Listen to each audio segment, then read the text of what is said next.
Bienvenue sur ma chaîne Apprenez à être un leader influent. Je suis Antoinette Nyong, experte en leadership d'influence, coach de dirigeant et hypnothérapeute.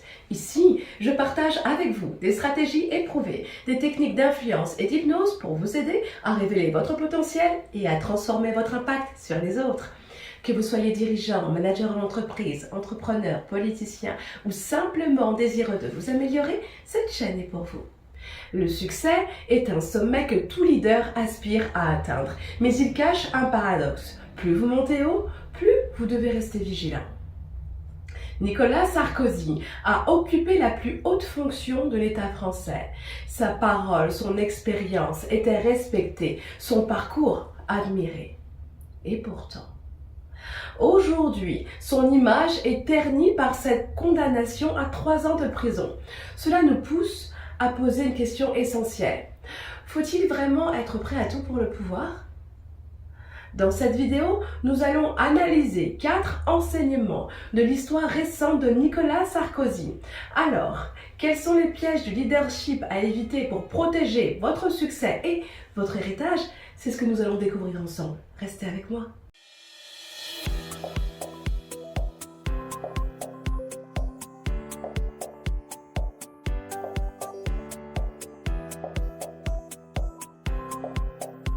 Nicolas Sarkozy a été le président de la République française, l'un des postes les plus prestigieux et les plus influents du monde. Après son mandat, il a continué à donner des conférences à des milliers d'euros, continuant de partager son expérience sur le leadership et le pouvoir. Son expérience, son expertise étaient recherchées et son avis respecté. Mais voilà où se trouve le piège. Quand vous êtes au sommet, il est facile de croire que vos accomplissements vous placent au-dessus des règles. Il est facile de croire que vous êtes tout puissant. Cette confiance excessive peut vous pousser à ignorer les limites et à prendre des risques qui finiront par vous rattraper et surtout ignorer le fondement même du leadership. Le premier piège à éviter est donc d'avoir une confiance excessive en votre pouvoir. Vous êtes un leader parce que vous avez des followers, des supporters, des sponsors. Vous êtes un leader influent parce que les autres vous donnent ce pouvoir.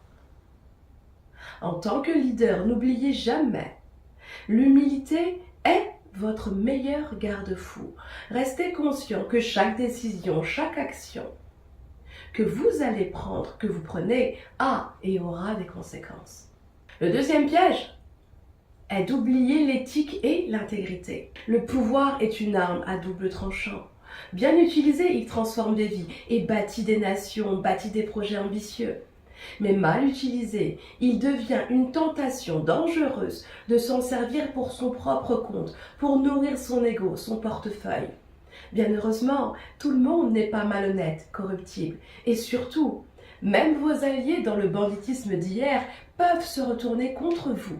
Et c'est plus fréquent que vous ne pouvez le penser, car ils chercheront toujours à servir leurs propres intérêts. Donc, en tant que leader, il vaut mieux traiter avec des personnes intègres, car elles resteront fidèles à leurs valeurs, peu importe le sens du vent.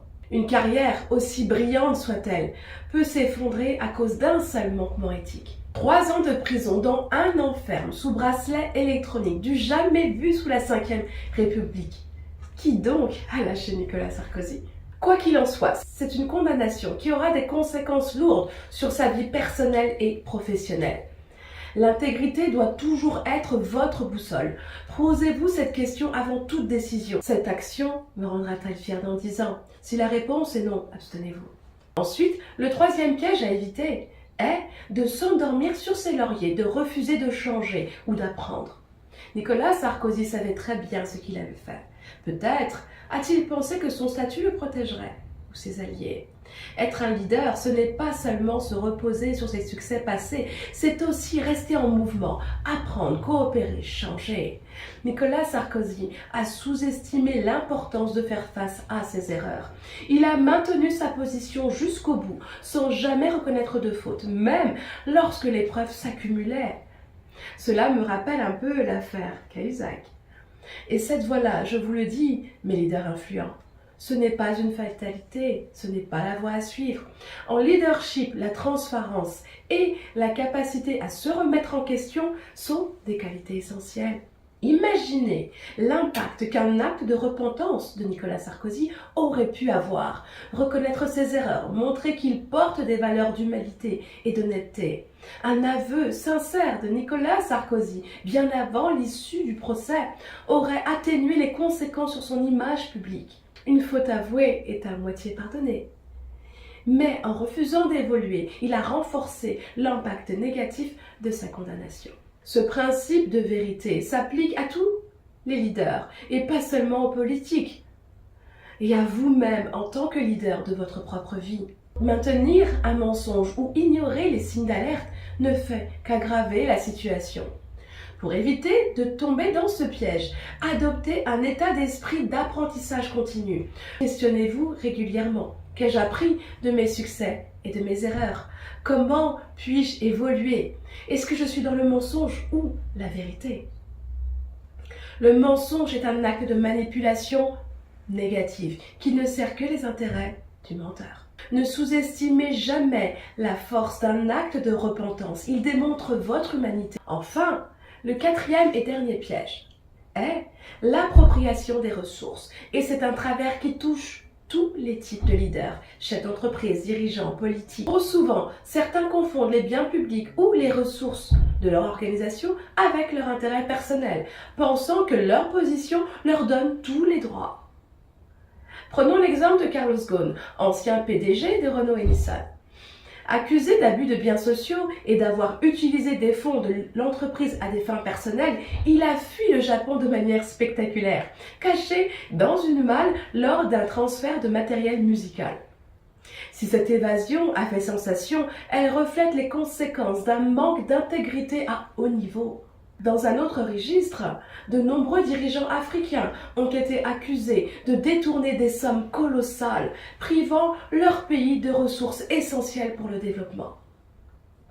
Ces comportements, qu'ils soient politiques, entrepreneuriaux ou religieux, laissent derrière eux un héritage de méfiance et de désillusion. Ces actions ne détruisent pas seulement des carrières, elles ruinent également des institutions, des économies, des vies. L'appropriation des ressources n'est pas seulement une faute éthique, c'est un manquement aux responsabilités fondamentales d'un leader. Que vous soyez politique ou responsable, religieux, gardez une transparence irréprochable. Les ressources que vous gérez ne sont pas une extension de vos privilèges personnels, mais un moyen de servir une vision plus grande. Posez-vous toujours cette question. Est-ce que cette décision est alignée avec les intérêts de ceux que je représente ou que je dirige? Si la réponse est non, abstenez-vous. Nous arrivons au terme de la vidéo. L'affaire Nicolas Sarkozy, tout comme d'autres scandales célèbres, nous montre que le leadership ne repose pas seulement sur le succès, mais sur l'intégrité, l'humilité et la capacité à évoluer. Dites-moi en commentaire si pour vous l'intégrité des leaders est une utopie. Si vous avez trouvé cette vidéo utile, pensez à la liker, à vous abonner et à activer la cloche pour regarder les prochaines vidéos. Dans mes prochaines vidéos, je vais partager avec vous d'autres techniques de leadership d'influence. Alors restez connectés.